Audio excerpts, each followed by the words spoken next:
우리 그리스도인들의 삶은 무엇으로 살아야 할까요? 오직 의인은 믿음으로 말미암아 산다고 성경에서는 가르칩니다. 오직 의인은 믿음으로 말미암아 사는데 의인은 무엇을 먹고 삽니까? 말씀을 먹고 삽니다. 말씀이 맛이 없다고 내뱉으면은 나만 내 영혼이 건강하지 못합니다. 건강한 영혼은 말씀을 쓰든지 달든지 칼로 찔러주든지 쿡쿡 찔러줘도 건강한 영혼은 그 말씀을 단단해도 잘 먹습니다. 그런데 어린 나이, 유부산교회는 어린 나이 신앙을 이제는 탈피해야 돼요. 젖만 먹여달라고요? 아직 여러분 36년 동안 뭐 했나요? 36년 동안 자라지도 않고 젖만 달라고요? 단단한 음식은 장성한 자의 음식입니다. 할렐루야. 그러므로 로마서 1장 17절에 복음에는 하나님의 의가 나타나서 믿음으로 믿음에 이르게 하나니, 이 말이 뭘까요? 믿음으로 믿음에 이르게 하나니, 믿음으로 예수를 영접해서 시작해서 믿음으로 세상을 이기는 자가 된다는 뜻입니다. 믿음으로 믿음에 이르게 하나니, 하박국 2장 4절에 기록된 바 오직 의인은 믿음으로 살리라 함과 같으니라, 이렇게 말씀하셨습니다. 오직 의인은 무엇으로 사느냐? 다시 한번 말씀을 드린다면 믿음으로 말미암아 산다. 다 여러분들에게 질문하면 당신 무엇으로 삽니까? 예, 내가 열심히 벌어서 내가 옷도 사입고 맛있는 음식도 먹고 건강에 보약도 먹으면서 나는 삽니다. 그 육적으로는 틀린 말이 아니죠. 그러나 예수를 믿는 사람은 언제나 이런 대답을 해야 합니다. 나는 믿음으로 말미암아 삽니다 라고 하는 분이 정말 성장하고 하나님 나라의 시민인 것입니다. 네? 말도 하나님 앞에 예쁘게 해야 돼. 나 음식 먹고 살거든요. 음식이 있어야 삽니다. 바른 말이지요. 틀린 말은 아니에요. 그렇지만 하나님 듣기에는 아직 그 성장하지 못했다. 하나님께서 누구 아무개에게 질문해서 네 무엇으로 사느냐 물어보면 예 하나님 나는 믿음으로 말미암아 삽니다. 오라, 너는 성장했구나. 너는 성장했구나.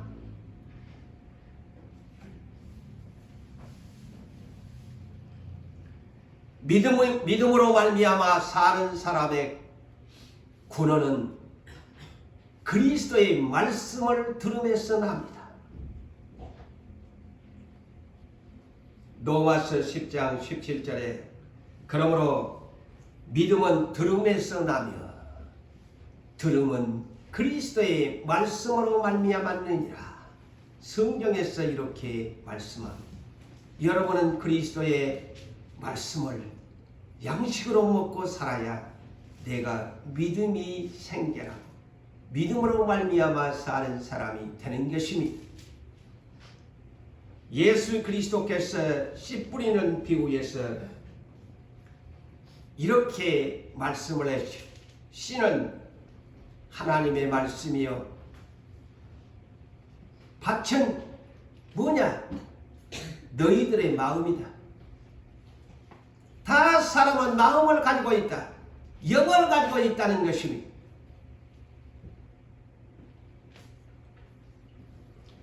그래서 주님은 씨 뿌리는 비유를 통해서 사람은 네 종류의 마음을 가지고 있다.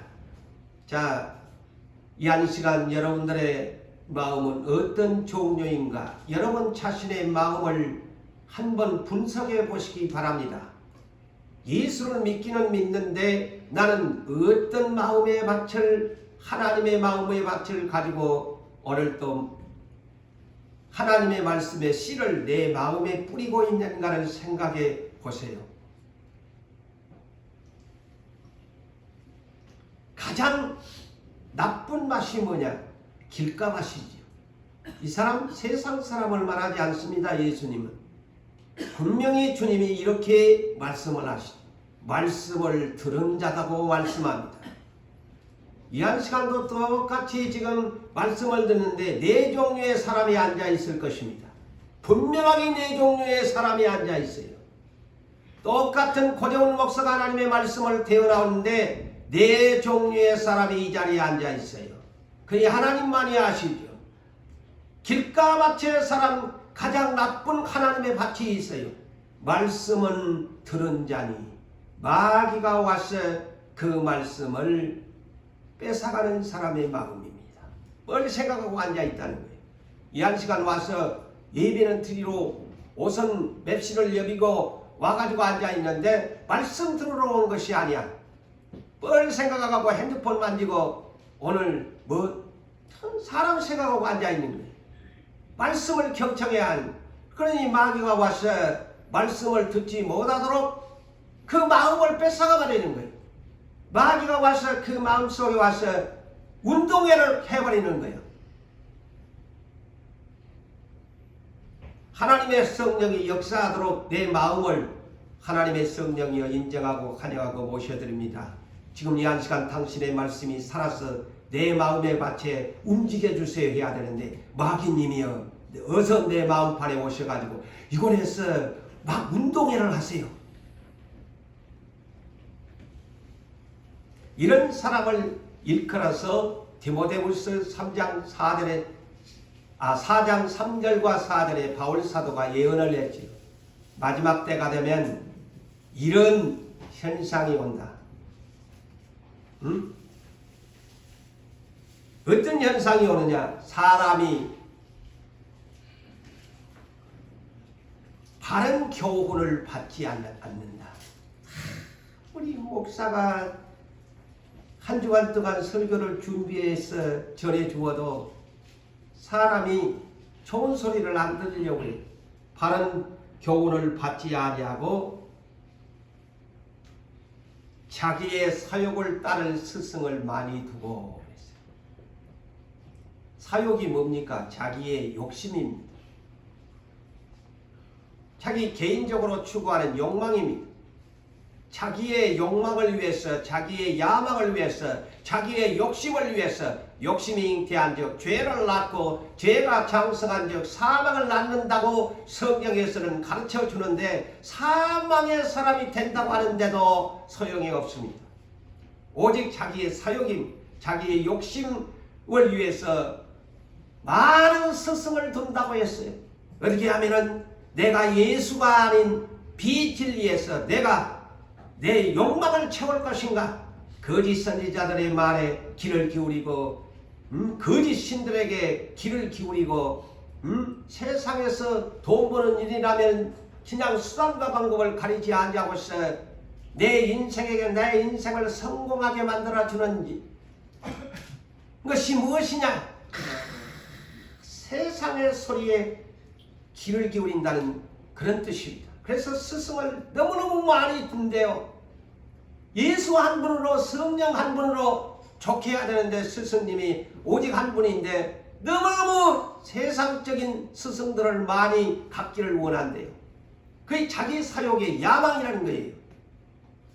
그리고 또 진리에서 이 길을 돌이켜서 무슨 이야기를 따르느냐? 허탄한 이야기를 따른다. 이것은 다른 말로 신화적인 것이나 전설적인 얘기나 미신적인 그런 샤머니즘에 흐르는 그런 내용들을 그런 얘기에 귀를 기울이는 진리에 하나님이 주시는 성경에는 귀를 기울이지 아니하고 세상에서 전해주는 신화적인 말이라든가 단군 신화라든가 쉽게 하면 전설적인 얘기라든가 세상에 있도하는 사람들이 만들어 지어낸 얘기를 그렇게 그런 데는 기가 쫑긋해가지고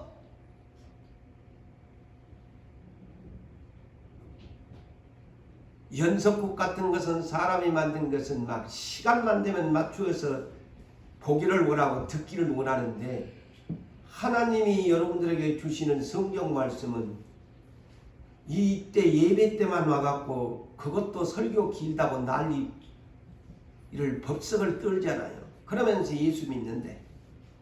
그래서 성경에서 그 얘기입니다. 바로 마지막 때가 되면 오늘날 전자의 시대가 되다 보니까 기계 문명의 시대가 되다 보니 사람을 유혹하는 여러분이 가지고 있는 핸드폰으로부터 시작해서 얼마나 많은 얘기들이 여러분들을 유혹합니까?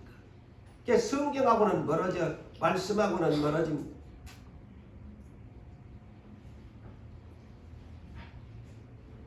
그래서 주님이 예언했잖아요.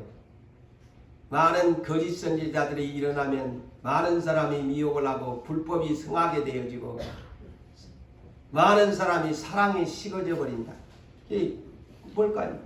예수님을 떠나게 됩니다. 또 이런 사람이 길가마치야. 그런 마음을 가졌어. 두 번째 마음은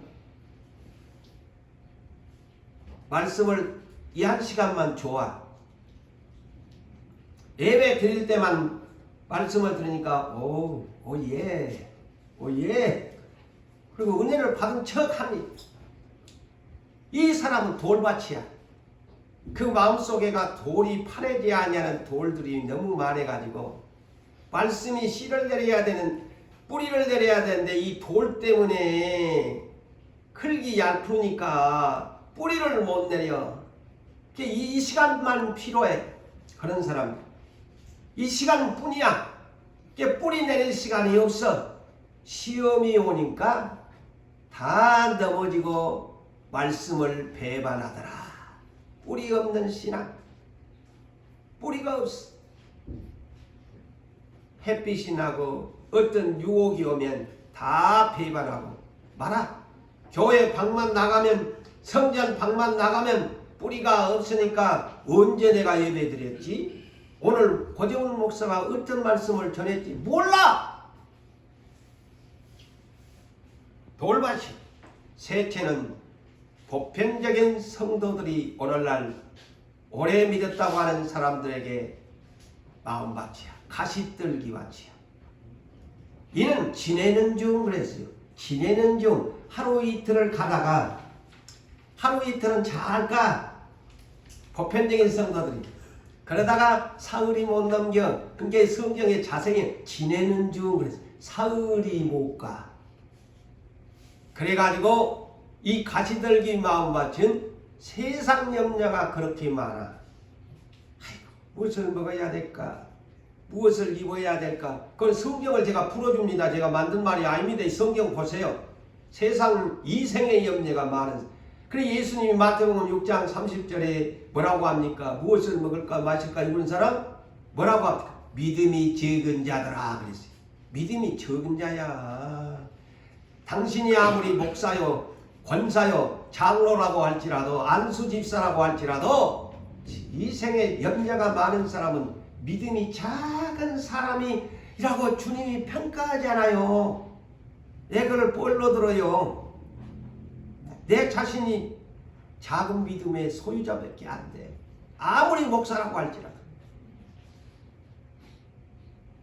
예수님이 평가하잖아요.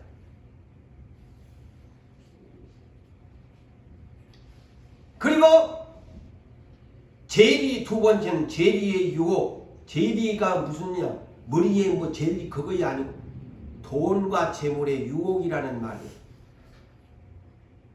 돈 벌고 재물 얻는데 유혹에 약해 이 사람은. 세 번째는 어떤 마음일까? 노세 젊어서 노세 늙어지면 못 노나니 하면서 일락을 좋아하는 사람이 여행 다니기를 좋아하고 응? 집에 가서도 그냥 잠만 그냥 세상 말로 퍼자기를 좋아하고 누구 도와주지도 안 하고 그냥 이런 사람 예수 믿어도 부지런히 서로 돕고 서로 하면서 살아줘야 되는데 자기밖에 몰라. 일락을 즐거워하는 사람. 이런 사람은 가시떨기 밭이래. 아무리 예수를 수십 년을 믿어도 이런 사람은 가시떨기, 이런데 이런 밭이 결실한다고 해요. 가시떨기 밑에서 자라나니까 올라오기는 큰 뿌리도 있어갖고 올라오는데 가시떨기 기운에 막혀서 결실을 못하는 쭉정이라는 말이야. 그거이 쭉정입니다, 여러분. 여러분 곡식을 터는데 알곡과 쭉정이 피구가 뭐냐면 그 이미 뭐 정미소에 가서 벗겨내는 그 결을 쭉정이라고 말하지 않습니다. 그거는 겨고 쭉정이는 뭐냐면은 곡식은 곡식인데 밭에 있는데 속이가 알맹이가 없는 그런 겉모양만 있는 것이 쭉정이에요. 해석을 잘 하세요. 결은 이미 정미소에 가서 까버린 껍질을 결하고 하는 것이고 쭉정이는 아직 정미소에 안 간 거야. 여러분이 단어를 바르게 해석하셔야 성경을 바르게 해석합니다. 쭉정이가 뭔지를. 그래서 예수님이 마태복음 3장 12절에 쭉정이 그 키 안에다가 바람에 까불까불 바람에 하면 알곡은 그 안에 있고 쭉정이는 알맹이가 그거 이렇게 휘딱 날아가 본다는 소리 아닙니까? 그 소리가.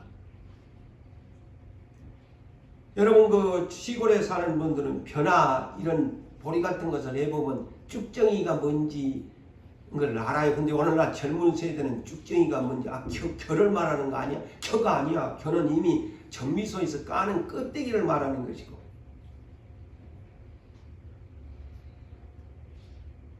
그런데 유독이 4가지 밭 종류 중에 자, 이거에 여러분들이 야, 그렇구나 그걸 아셔야 돼. 딱 하나의 밭만 있어. 착하고 좋은 마음밭이. 자, 4가지에 4사람이 앉아있는데 쉽게 얘기하면 그 얘기입니다. 4사람이 앉았는데 하나는 깃가밭이야. 하나는 돌밭이야. 하나는 가시떨기 밭이야. 자, 목사가 너희가 딱 여기에 3분이 있는데 우리 장로니까 여기가 있는데 4가지 마음인데 한 사람만 착하고 좋은 마음밭이. 착하고 좋은 마음밭이 뭐야? 듣고 자, 말씀을 듣습니다. 2번째 단계 지킨다. 순종이고 복종입니다. 셋째 이제 기다리는 거예요. 인내로 결실을 한다. 그래서 100배, 60배, 30배라는 거예요. 결실을 한다. 그래서 자, 알곡은 어디에서 만나느냐? 3가지의 마음밭에서는 절대 알곡이 나올 수 없습니다. 자, 성경의 비밀을 아셔야 돼. 길가밭? 마이가 뺏어갔는데 없어. 돌밭? 뿌리가 없는데 어떻게 알곡이 돼? 셋째, 가시떨기? 결실을 못해요. 오직 결실하는 밭은 착하고 좋은 마음밭이야. 우리는 오늘날 우리 예수님이 전하는 이 메시지에 귀를 기울이고 모든 기독교인들은 이것에 귀를 기울여야 돼. 아무리 그 교회가 수많은 무리가 많이 모였어도 정말 착하고 좋은 마음밭을 가진 사람이 몇 명이나 있느냐가 중요합니다. 예수님 수많은 무리가 따라다녔는데 환난의 바람을 불어보니까 다 날아가 버리고 없잖아.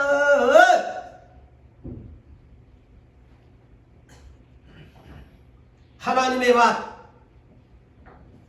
4가지의 종류인데 오직 한 가지의 착하고 좋은 마음밭만 결실을 알곡을 거둔다고 이 비밀을 주님이 말씀합니다.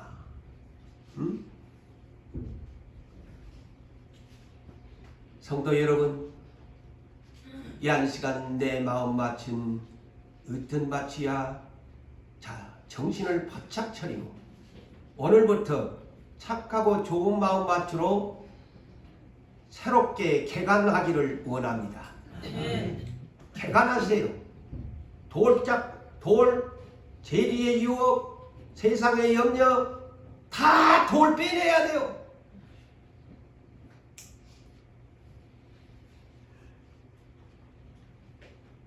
하나님이 천지 창조를 하셨는데 씨 가진 열매를 보고서 셋째는 가목나무가 열매를 주렁주렁 맺는 것을 보시기에 좋았더라. 이 말과 똑같습니다. 하나님이 창조를 해놓고 씨 가진 열매를 보고서 보시기에 좋았더라. 이 셋째는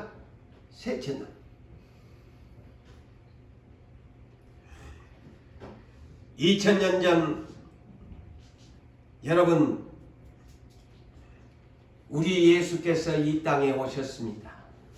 메시아 그가 오셔가지고 그분이 말씀을 가르치시는데 왜 씨 뿌리는 비유를 들어서 말씀을 했는가 주님이 밝혀줍니다. 듣기에 좋아라고 이해쉽게 하기 위해서 아닙니다. 이 씨 뿌리는 비유의 설교는 전혀 우리의 생각과 다른 뜻에서 예수님이 씨 뿌리는 비유를 들어서 말씀을 가르쳤다고 주님이 친히 밝히십니다. 이는 마태복음 13장 13절에서 15절에 주님의 뜻을 밝힙니다. 그러므로 내가 이 유대인들에게 이스라엘 백성에게 그들에게 비유로 말하는 것은 그들이 들어도 듣지 못하게 주님이 이런 말씀 여러분 그래서요 이 말씀 주님도 때가 되면 문을 닫아버린다는 것을 아셔야 돼요. 항상 문을 열어놓은 것이 아니에요. 자, 이스라엘 백성을 향해서 이 씨 뿌리는 비유가 뭐냐면 문을 닫아버린 것입니다. 구원의 문을 닫아버리는 비유입니다.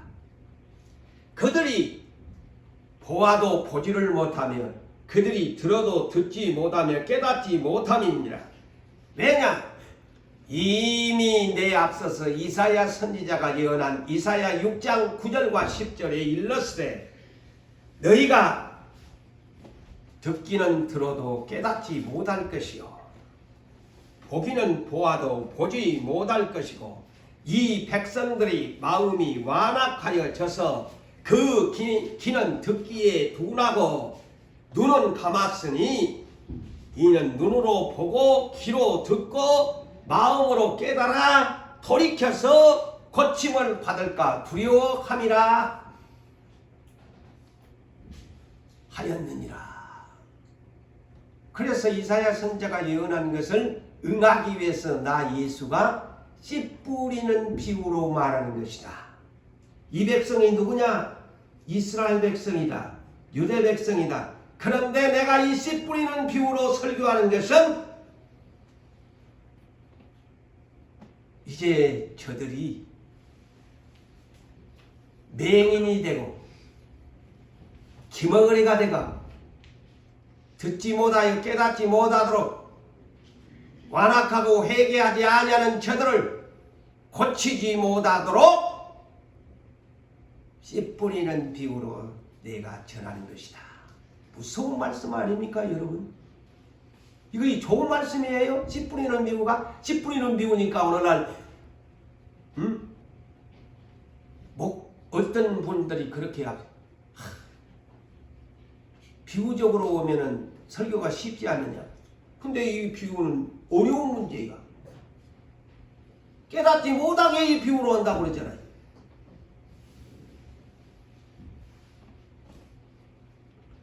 아모스 선지자가 아모스 8장 11절에도 때가 이른다. 주님이 오실 때 그 말씀이 이루어진 것이죠.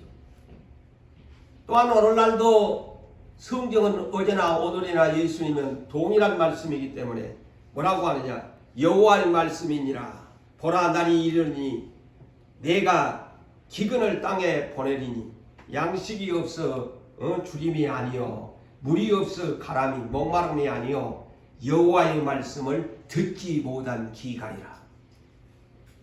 하나님의 말씀을 들어야 될 백성이 듣지 못하는 기간이 온다는 거예요. 응? 아무리 성경이 있으면 못하래. 아무리 예배 시간을 맞춰놓고 모든 교회마다 열어놨는데 정작 예배 시간 왔어도 말씀은 안 듣고 딴 생각하고 있다면 무슨 소용이야? 응? 딴 짓을 하고 있는데 교회 와서 앉아있으면 뭐돼? 딴 생각하고 앉았고 다른 소리에 귀를 기울이고 있는데 무슨 소용이야? 아무 소용없어. 괜히 남들 보기에 예배 드리는 척 경건한 척 하는데 길가밭이요 돌밭이요 가시들끼 밭으로만 계속 있으면 쭉정이밖에 안 되는데 착하고 좋은 마음밭이 돼야지.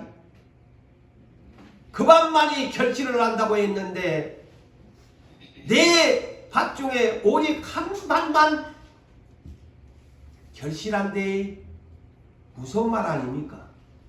한번 이치적으로 논리적으로 보면 네 가지 밭이 그리스도인들에게 있는데 오직 결실하는 바는 한 가지, 한 밭밖에 없다. 예? 이 시대에 이제 우리가 그러면 이것을 굉장히 강조해야 됩니다.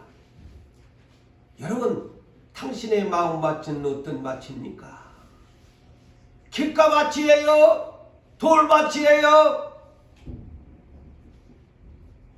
시대에 일할 사람들은 이것을 가장 명백하게 인식하고 깨달아야 됩니다.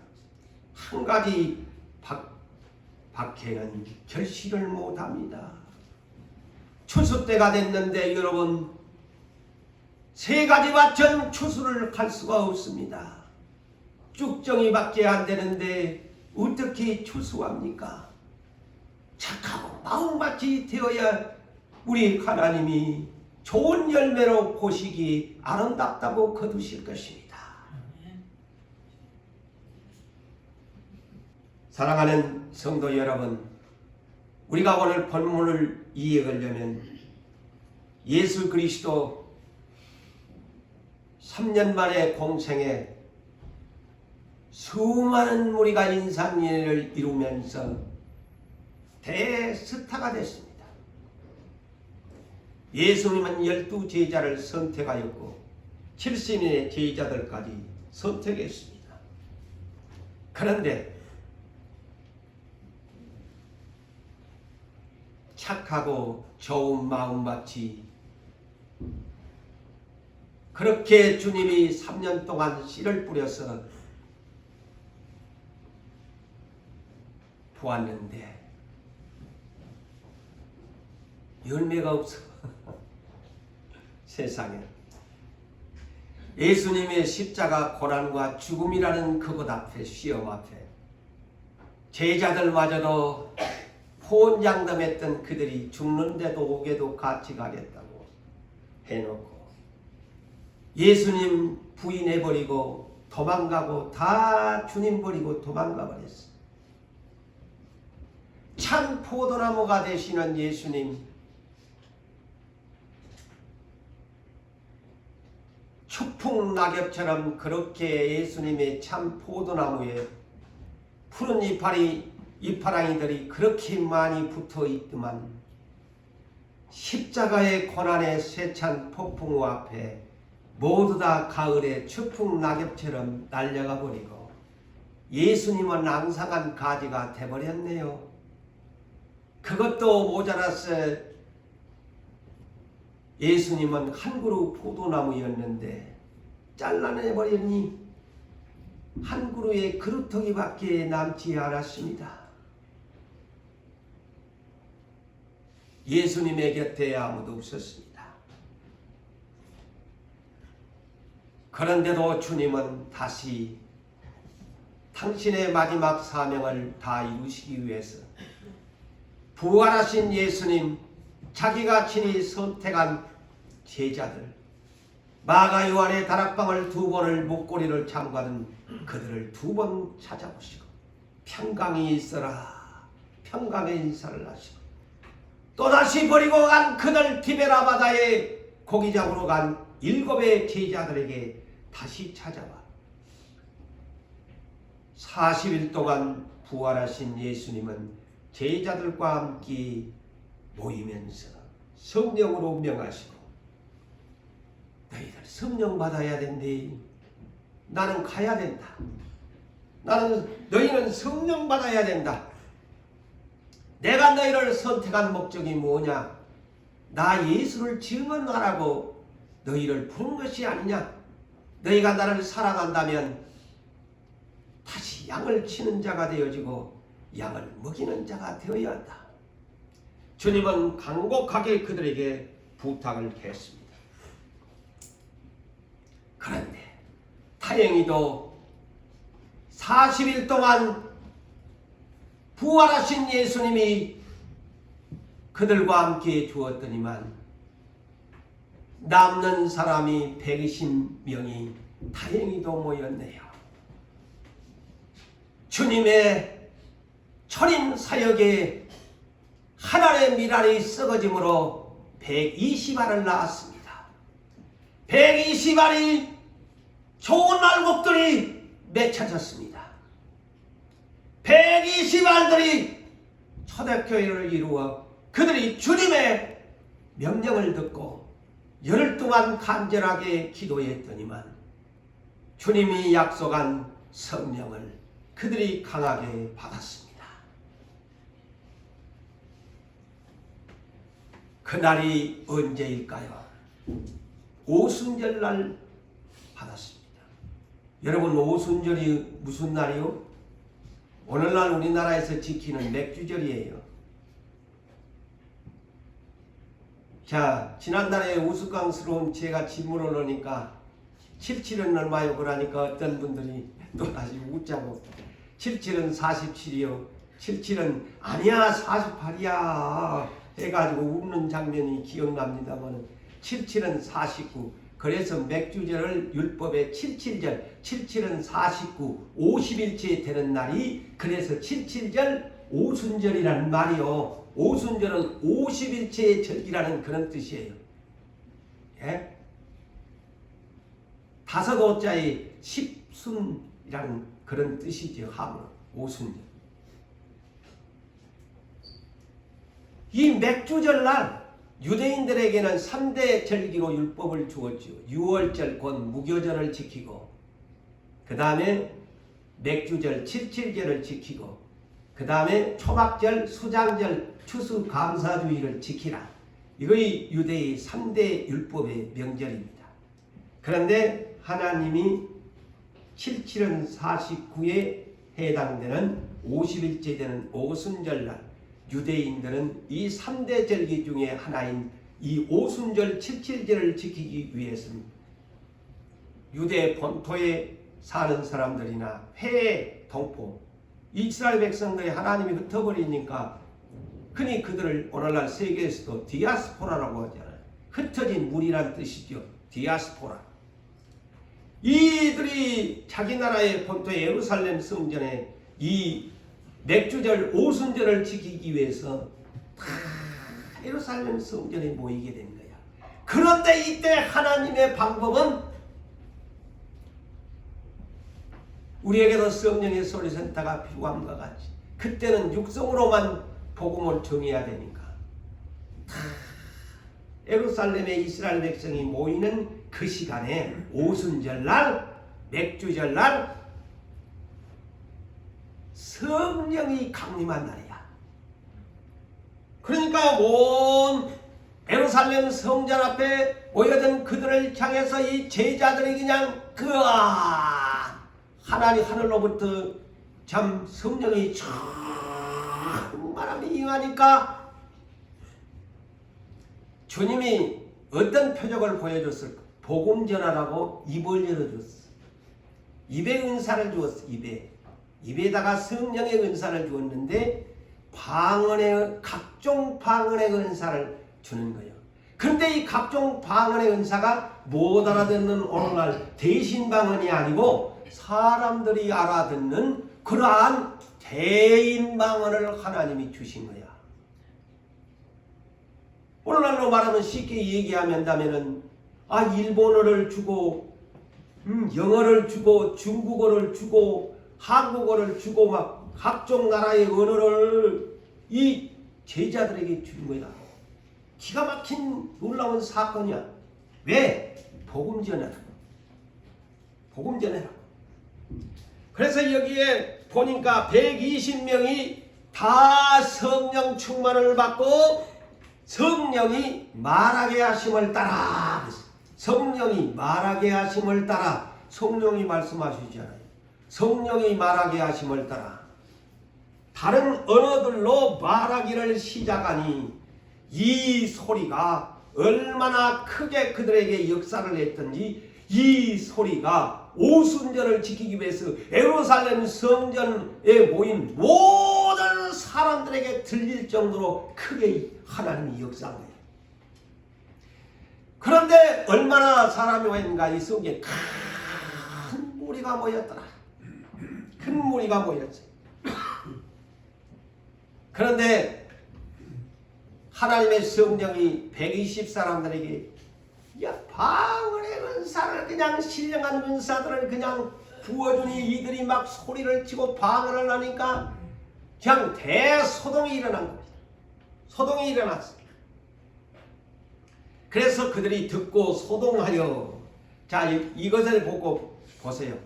항상 어디에나 반응은 두 가지로 나타납니다.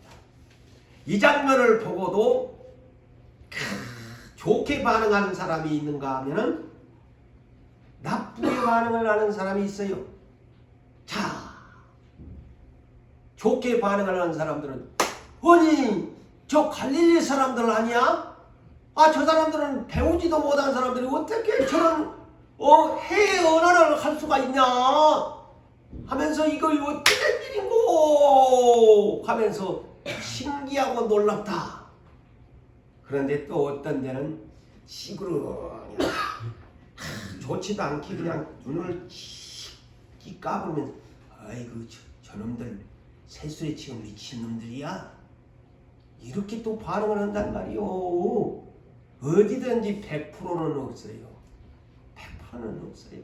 아무리 예수님이 하셔도 하나님이 하셔도 사람들은요 아까 말했잖아요. 4가지 마음밭을 가지고 있어가지고 3가지는 전부 나빠. 한 가지만 좋아. 이래서 문제. 그래서 우리 마음을 깨끗하게 해야 하나님 앞에 쓰임받아요. 할렐루야. 더러운 마음, 부정한 마음 갖고 앉으면 절대 주인에게 안 쓰임받습니다. 그러니까 베드로가 그래서 베드로예요. 그가 성경에는 수제자라는 말은 없습니다만은 그가 먼저 와서 수제자입니까? 아닙니다. 지금 형이 전도했잖아요. 동생이 전도했잖아요. 동생보다 늦게 왔어요. 예수님한테. 안드레가 전도했어요. 왜 수제자라는 말을 들을까요? 꽤나 강하고 담대합니다. 다른 제자보다 앞장섭니다. 이 자리에서도 베드로와 11사도가 소리를 높여서 하는데 베드로가 설교를 합니다. 이 문제를 가르쳐줍니다.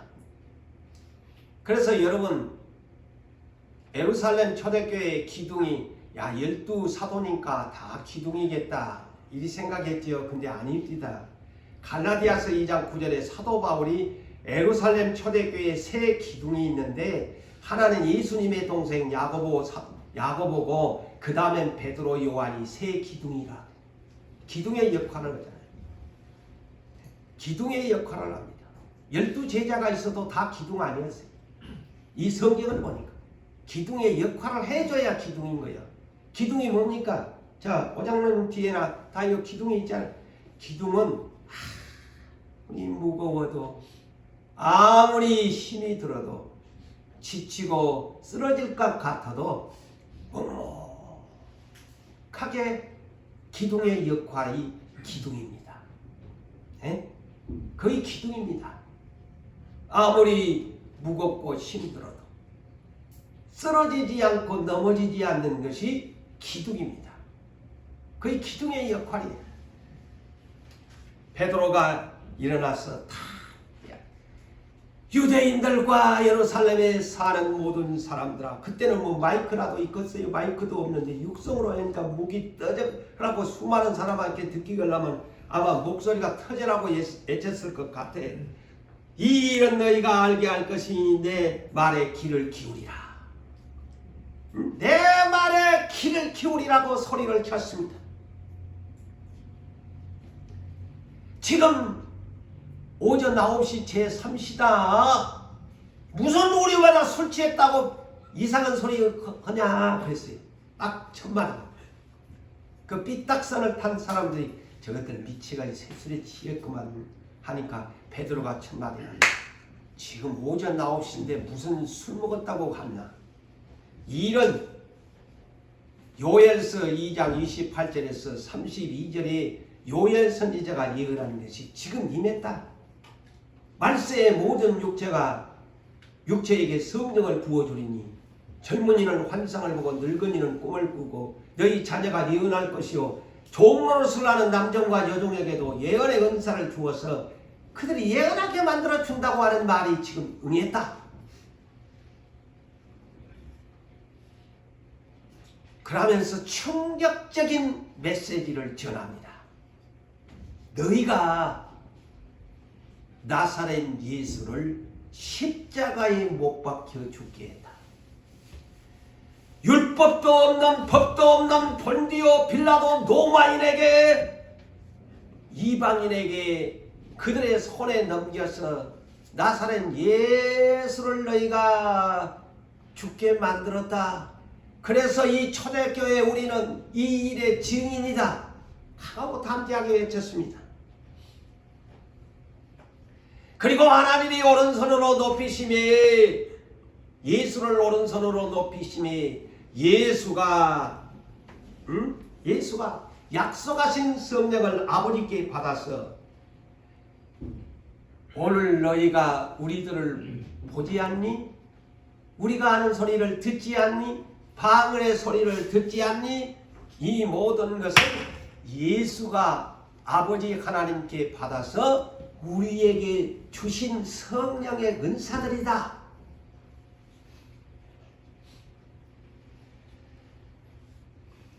참, 베드로가 이렇게 설교를 하면서 바로 너희가 죽인 이 나사렛 예수가 하나님이 너희들의 주가 되게 그리스도가 되게 하셨다. 이렇게 강하게 찔러주었습니다. 너희가 죽였다. 그러니까 오늘 본문에 두 가지의 반응이 나오지 않습니까? 물론 한 가지의 반응은 여기에서는 나오질 않습니다만 다 반응이 다르겠지요. 그런데 좋은 반응을 받는 자들을 기록하고 있습니다. 뭐냐? 37절로 42절까지 보니까 듣고 그랬어요. 베드로가 설교하는 말씀을 듣고서 자, 중요한 것이 마음에 찔렸다. 너희가 예수 죽였대. 너희가 예수 죽였대. 그러면 얼마나 정말 감정싸움할 수 있잖아요. 너희가 예수 죽였다. 내 마음에 찔려가지고 베드로와 다른 사도에게 물어보면서 형제들아 우리가 어찌하면 좋을꼬? 베드로가 그러자 걱정할 필요가 없다. 너희가 회개하여 제사함을 받아라. 너희가 회개해라. 제사함을 받아라. 그리하면 성령을 선물로 받으리라. 그 말을 들은 사람들은 그날 세례를 받고 축계로 돌아왔습니다. 그러면서 믿는 자의 수가 신자가 3,000명이나 그날 되었다. 놀라운 성령의 폭발적인 감동의 역사가 일어났습니다. 그래서 찔림을 베드로가 전하는 이 성령의 금의 말씀으로 찔림을 받은 그들은 마음에 찔려가지고 우리가 진짜 예수를 죽였네 하는 사람들은 마음에 찔렸는데, 또 반대로 언제 우리가 예수 죽였노? 이단자지, 거짓 선지자지, 신성 모독하는 자지, 왜 우리가 죽였노? 그런 사람도 있었을 거 아니야. 제사장들, 장로들 다 그들이 그랬으니까 그들은 얘기 안 했어요.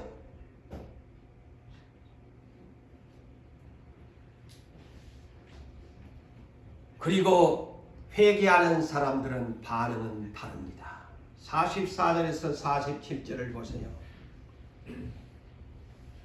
자, 회개하는 사람들의 반응은 이렇습니다. 자, 회개라는 것이 이런 것이라는 것을 오늘 본문에서 가르쳐줘요. 자, 우리는 입으로만 주여 저녁에 와서 죄송합니다, 나 오늘 또 죄지었거든요, 입으로만 하지 행동 외에는 과연 저나 여러분들은 얼마나 행동 반경이 넓습니까? 이들의 회개는, 성경에서 말하는 회개는 이런 것입니다. 자, 보세요. 44절에서 47절. 자, 돌아온 그들이, 믿는 사람이, 예수를 믿는 사람이 그 설교를 듣고 다 함께 모든 물건을 다 통용하고, 자, 어떤 물건을 가진 사람들만 풍족하게 사는 것이 아니고 니도 나도 물건을 서로 유통해 주면서 살았다는 겁니다. 많이 가진 사람만 막 쟁여놓고 자기 집에다가 쌓아놓고 그냥 어려운 시국에 그리 쓰는 것이 아니고, 자기 집에 물건을 좀 했다가 장사하는 사람들도 서로 나눠주면서, 그리고 자기 집 재산까지 팔아가지고 가난한 사람들의 필요를 따라서 나눠주고, 이것이 진정한 그들의 회개의 모습이었습니다. 이것이 회개입니다.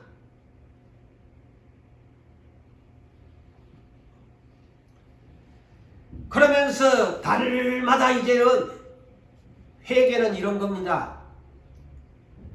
어떤 회개를 해야 되느냐? 예배 빠져먹는 사람, 기도하는 사람 들으세요. 자, 회개하니까 어떻게?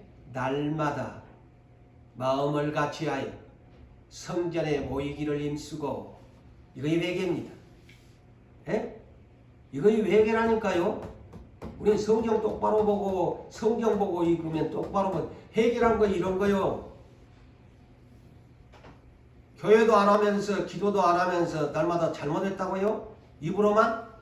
내가 지금 굉장히 여러분들이 찔러주잖아요. 어찌하면 될 거 오면 지금 방법을 하나님이 가르쳐주면, 예배 안 나온 사람 예배 나오는 것이 회개고, 기도 안 하는 사람이 성전에 날마다 모였다고 하잖아요. 그리고 집에 가서도 쌈박지르는 것이 아니고, 남편 보면 으르렁 잡아먹고 아내만 보면 으르렁 잡아먹는 것이 아니야. 집에 가서 순전한 마음으로, 회개하는 마음으로, 그 말입니다. 순전한 마음으로, 진실한 마음으로, 깨끗한 마음으로 집에 가서도 정말 회개한 사람이라면 음식을 먹을 때도 기쁨으로 먹고 감사로 먹고, 이거 회개예요. 집만 들어가면 쌈박질하는 것이 회개입니까? 고정 목사 오늘 요거 얻은 거 괜찮아? 하는 말 해줘야지. 못 잡아먹어가지고 으르렁대면서 사는 것이 회개입니까? 회개가 아니지. 그리고 항상 입에서 찬미가 나와. 항상 찬송을 불러. 찬송을 불러. 그러니까 하나님이 이 교회를 보니까 정말 회개했네. 믿는 자의 수를 날마다 더하게 하더라. 할렐루야. 여러분, 왜 의사를 찾아갑니까? 저는 여러분에게 질문합니다. 왜 의사를 찾아갑니까? 의사가 좋은 소리 합니까? 의사가 이루합니까? 저도요 다녔더니만 전에 한번 참전 500 다실 때 내가 그런 경험도 했으면, 이가 아파가지고 갔더만 의사가 세상말로 쇠가 빠지게 뭐라고 한기야. 얼마나 치선을 강하게 했으면 이빨을 이따위로 만들어놨냐고 막 나보고 뭐라더라. 그런 의사들이 있습니다. 오늘날 의사가 아이고 어서 오세요. 물론 그러지. 그런데 병든 사람에게 의사는 칼을 댑니다. 의사는 주사를 누가 주사 맞기 좋아하는 사람 손 들어봐. 엉덩이다 뭐든 콕 찌르면 그냥 그거 맞기 싫어가지고. 나도 허리가 지난달에 아파가지고 하루에 주사를 일주일에 8대씩 맞는 주사를 몇 번 맞았죠. 참 오랜 세월을 기도 생활을 하다 보니까 허리가 아팠어. 아프지요. 그래갖고 그 도수장에 그걸 안 받으러 갈 수가 없어가지고 그곳에 가면은 와 이거는 의사가 하나 두 개 8대 넣었지 8대 이제 마지막 나은 것 같다고 그렇게 아파가지고 응?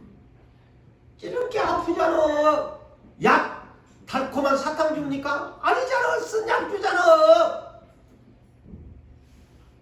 심한 사람은 당신 몇 월 며칠 수술할 테니까 와.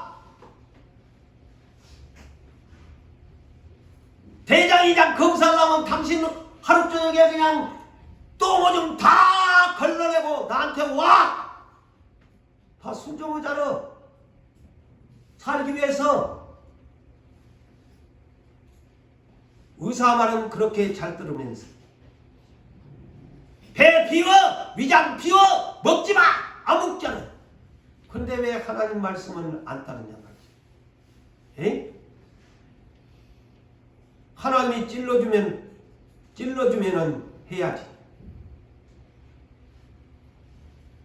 그래서 예수님이 그랬잖아요. 제가 왜 이 의사 얘기를 하느냐. 예수님이 그런 얘기를 하죠. 마태복음 9장 12절에서 13절. 건강한 자에게는 무언이 쓸데없고 병든 자라야 쓸데있다. 마치 그래서 찔러주는 거야. 내가 죄인을 부르러 의인 부르러 온 줄 아나? 죄인들 부르러 왔대. 내가 찔러주러 왔다. 회개시키러 왔다.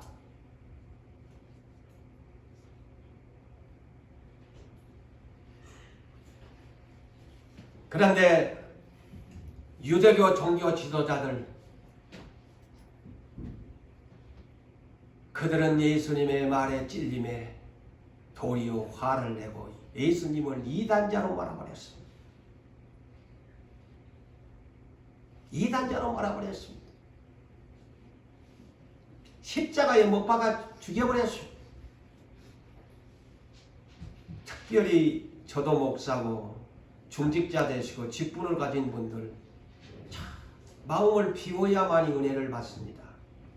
중직자들이 보편적으로 은혜를 못 받아요. 왜? 들은 것 많거든요. 정말 들은 것 많거든요. 오늘날까지 오래 믿었잖아요. 그게 무디어. 예수님 오실 당시도 지도자들이 회개를 안 했어요. 예수님이 마태복음 23 맹인들이고 기머거리고 높은 자리에서 내려온다. 모세의 자리에서 내려온다. 교만한 자리에서 내려온다. 마음을 비워라. 예수님처럼 비워라. 하는데도 안 비우지 않아요. 스데반 집사가 사도행전 7장 51절 이하에 이런 반응을 보십시오. 오늘 베드로가 설교할 때는 이런 좋은 반응을 받은 사람들이 초대교회가 모였다라는 것이었는데 또 반면에 자 사도행전 7장 51절 이하에 스데반도 찔러줍니다. 목이 곧다는 말은 교만하다는 말이에요. 목에다가 기부술을 하고 다니는 사람, 교만을 내버리지 아니하는 사람들, 목이 곧은 사람 고개 숙여야 돼요. 고재원 목사도 고개를 하나님 앞에서 모든 사람 앞에서 고개를 숙여야 돼요. 낮은 자세를 말하죠. 그 다음에 마음과 귀에 마음이 완악하니까 마음문을 닫아놨어요. 그리고 아무리 좋은 말씀을 들어도 귀를 막아놓으니까 안 들려. 그러니까 할례를 받아라 한 소리가 귓구멍을 뚫어라, 마음을 찢어라 하는 소리죠. 목을 겸손하게 낮춰라. 마음은 다친 사람 찢어라. 귓구멍 놔둔 사람 찢어라. 할례를 받아라. 너희 조상들과 같이 언제까지 너희가 성령을 거슬릴래? 응? 거슬리냐? 그러니까 이 스데반 집사가 설교를 통해서 말씀으로 막 이렇게 막 찔려주니까 자, 똑같은 반응입니다. 여기에도 마음에 찔려, 오늘 본문에도 마음에 찔려 그랬는데 마음에 찔리니까 어떤 현상이? 자기 자존심을 건드린다는 말인 것이요. 그래서 오늘날 회개라는 것은요, 정말 자존심하고 밀접한 관계입니다. 자기들의 자존심을 건드리거든. 네 목 좀 숙여라. 네 마음이 왜 완악하나? 당신의 귓구멍 막혔다. 귓구멍 좀 터라. 하니까 듣기가 싫은 거예요. 아니 죽으시오. 나를 보고야 저런 말을 하다니. 마음에가 찔린 거야. 근데 마음에 찔리면 회개해야 되는데 이 단계를 못 넘어가. 기분 나쁘니 대단히 불쾌한 거야. 대제사장들이나 장로들이나 서기관들이 유대 종교의 지도자들이 그랬어요. 예수가 전하면 불쾌하고 저거 잘못된 놈이다.